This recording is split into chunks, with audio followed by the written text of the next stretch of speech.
ठंड का मौसम चल रहा था। रानू चिड़िया एक ऊंचे पेड़ पर अपने तिनके के घोंसले में अपने बच्चों के साथ बैठी हुई थी, क्योंकि उनका पक्का लकड़ी का घोंसला कुछ समय पहले ही टूट गया था। मम्मा, हम कब तक इस खुले घर में रहने वाले हैं? आप जल्दी से हमारे लिए नया घर बनाएं, हमें बहुत ठंड लगती है। अपने बच्चों की ऐसी हालत देखकर मम्मा चिड़िया बहुत परेशान होती है। गुड़िया, मेरी बच्ची, मुझे समय लगेगा घर बनाने में। इतनी जल्दी कैसे बनाऊं? मुझे किसी पक्षी की मदद लेनी होगी। चलो बच्चों, आप मेरे साथ चलो। फिर रानू अपने बच्चों को साथ लेकर वह कालू के घर जाती है। कालू भैया, आप तो जानते हो मेरा घर कल वाले तूफान में टूट गया था। हाँ रानू बहन, मैं तुम्हारी क्या मदद कर सकता हूँ, बोलिए।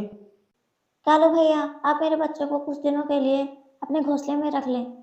तब तक मैं अपना नया घर बना लूंगी और अपने बच्चों को अपने साथ ले जाऊंगी। चिड़िया, तुमने सोचा भी कैसे हम तेरे बच्चों को अपने घर में रखेंगे? मुझे तो तेरा घर वैसे भी फूटे आंख नहीं सुहाता था। अच्छा हुआ जो टूट गया। अब भागो यहाँ से अपने बच्चों के साथ। गौरी, मुसीबतें तो हम सब पक्षियों पर आती हैं। आज हमारे ऊपर है तो कल तुम पर होगी। प्लीज मेरी मदद करें, ऐसे मना ना करें। रानो, तुमने सोच भी कैसे लिया कि मेरे ऊपर मुसीबत आएगी? अब भाग यहाँ से, हमारा घर सर्दी में ठंडा ना करो। फिर मम्मा चिड़िया अपने बच्चों को साथ लेकर वहां से चली जाती है। गौरी, रानू सबकी मदद करती है, कई बार हमारी भी की है, लेकिन एक तुम हो जो कि उसकी सारी अच्छाइयाँ एक मिनट में भूल जाती हो। क्या बिगड़ जाता तुम्हारा अगर तुम उसके बच्चों को अपने घर में रख लेती? कालू, लगता है आपको भी इस ठंड में घर के बाहर जाने का बड़ा मन है। क्यों ना मैं तुम्हारी ये इच्छा पूरी कर दूं? नहीं गौरी, नहीं, मैं कहीं नहीं जाना चाहता, तुम कुछ भी ना करो। ऐसा बोलकर कालू कौवा चुपचाप अपने घोंसले में सो जाता है। दूसरी तरफ रानो बेचारी सुबह से उड़े जा रही थी। वो एक लंबे सफर को तय कर रही थी। वो अपनी पूरी जी जान से उड़ती है और आखिर में अपनी माँ के पास पहुंच जाती है। माँ, मैं कुछ दिनों के लिए अपने बच्चे आपके पास छोड़ने आई हूँ। बच्चों को चाहे कितने भी दिन यहाँ पर रहने दो बेटा, लेकिन क्या कल वाले तूफान में तुम्हारा घर तो नहीं टूट गया है? हाँ माँ, मेरा घर ही तो टूट गया है। जब कोई मुसीबत आती है तो सबसे पहले मुझे ही दुख पहुंचाती है। पर छोड़े ये सब, मैं कुछ दिनों के लिए कुकू और गुड़िया को आपके पास छोड़ने आई हूँ। जब नया घर बन जाएगा, मैं आकर इन दोनों को ले जाऊंगी। ठीक है बेटा, आप आराम से अपना घर बनाएं। बच्चे अपनी नानों के पास सुरक्षित रहेंगे। बच्चों, आप दोनों भी अपनी बूढ़ी नानी को ज्यादा तंग ना करना। मैं जल्द ही आपको ले जाऊंगी। ऐसा बोलकर रानू चिड़िया वहां से चली जाती है। वो कुछ ही देर में अपने जंगल में पहुंच जाती है।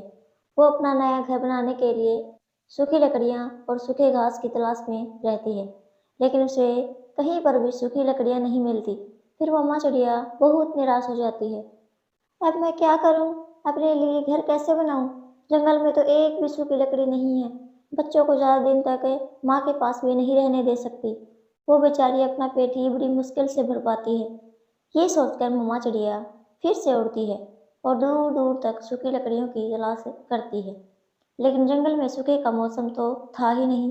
चारों तरफ सभी पेड़ हरे भरे और पत्तेदार थे। अब मैं कहाँ से घर बनाऊं? सूखी लकड़ी तो यहाँ है ही नहीं। ऐसे निराश होकर रानू अपने जंगल में आ जाती है और सोचती है, पुराने जमाने में माँ घास का घर बनाया करती थी, तो मैं भी क्यों ना इन बड़े बड़े पत्तों का ही घर बना लेती हूँ। अगर टूट भी जाएगा तो फिर से बना लूंगी। पत्तों की तो इस जंगल में कोई कमी नहीं है। ये सोचकर मम्मा चिड़िया अपने आसपास के बड़े बड़े पेड़ों के पत्ते तोड़कर इकट्ठे कर लेती है और बड़े बड़े पत्तों से अपना घर बना लेती है। अब मेरा घर इस सर्दी में तो नहीं टूटने वाला है, क्योंकि इतने बड़े बड़े पत्ते बाहर भी लगा दिए मैंने। अब मेरा घर आने वाले हर तूफान का सामना कर लेगा। फिर मम्मा चिड़िया जल्दी जल्दी से अपने बच्चों को लेकर आती है। माँ, अब अपने बच्चों को साथ लेकर जाती हूँ। अब मेरा घर बन गया है। फिर मम्मा चिड़िया अपने बच्चों को साथ लेकर अपने नए घर में आ जाती है। बच्चों को अपना नया पत्तों का घर बहुत पसंद आता है। अब रानू चिड़िया सर्दियों के लिए ज़्यादा से ज़्यादा भोजन इकट्ठा करने लगी थी। वो दिन में दो दो बार भोजन इकट्ठा कर रही थी। रानू, आजकल बहुत बिजी रहती हो, कितना भोजन जमा कर लिया है? गौरी, तुम्हें उससे क्या मतलब है? हमारा गुजारा हो जाएगा, इतना भोजन तो मैंने इकट्ठा कर ही लिया है। ऐसे बोलकर मम्मा चिड़िया वहां से आगे चली जाती है। गौरी, तुम ही बैठी रहो, अपने पंख पर पंख रख के चिड़िया ने घर भी बना लिया और सर्दियों के लिए भोजन भी इकट्ठा कर रही है। चिड़िया कभी भी थकती नहीं है। अब चलो तुम भी मेरे साथ, हमें भी भोजन की तलाश करनी है। फिर कौवा और कवि दोनों भोजन की तलाश में आगे चले जाते हैं। गौरी कवि तो बहुत आलसी थी। वो तो एक बार में ही भोजन लेकर आती तभी थक जाती थी, इसीलिए उनके पास सर्दियों का भोजन जमा नहीं होता है। दूसरी तरफ चिड़िया ने तो लगातार अपनी मेहनत से ढेर सारा भोजन इकट्ठा कर लिया था। गोरी, अब हम सर्दियों में क्या खाएंगे? हमारे पास तो कुछ भी नहीं है। जो भी भोजन लेकर आते थे वो तो साथ साथ खा गए। कालू, अब हम क्या करेंगे?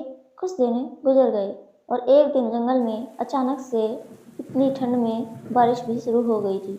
गौरी और कालू जंगल में भोजन लेने नहीं जा पाते और वो भूख से तड़पने लगते हैं। कालू, आप चिड़िया से थोड़ा भोजन मांग कर ले आए, मुझे बहुत भूख लगी है।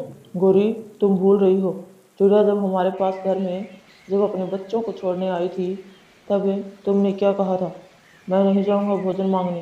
कालू जी, उस बात को तो चिड़िया कब की भूल गई होगी। आप जाएं प्लीज, जग्गू सुबह से भूखा है। गोरी, तुम क्यों नहीं जाती चिड़िया के घर?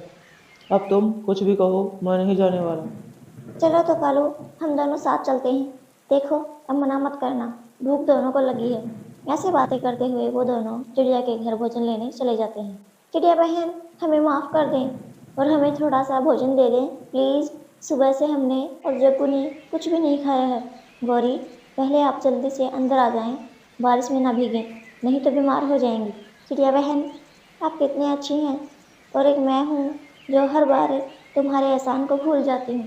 गौरी, मुझे आपसे कोई शिकायत नहीं है, बस मैं यही कहती हूँ, मुसीबत में हमेशा एक दूसरे की मदद किया करें, क्योंकि मुसीबत तो कभी भी किसी पर भी आ सकती है, किसी का कुछ पता नहीं होता, जैसे अब तुम्हारे ऊपर आ गई।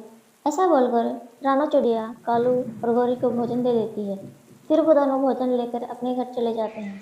तो प्यारे दोस्तों, हमेशा मुसीबत में फंसे लोगों की मदद करें, क्योंकि मुसीबत तो हर किसी पर आ सकती है। आपका धन्यवाद।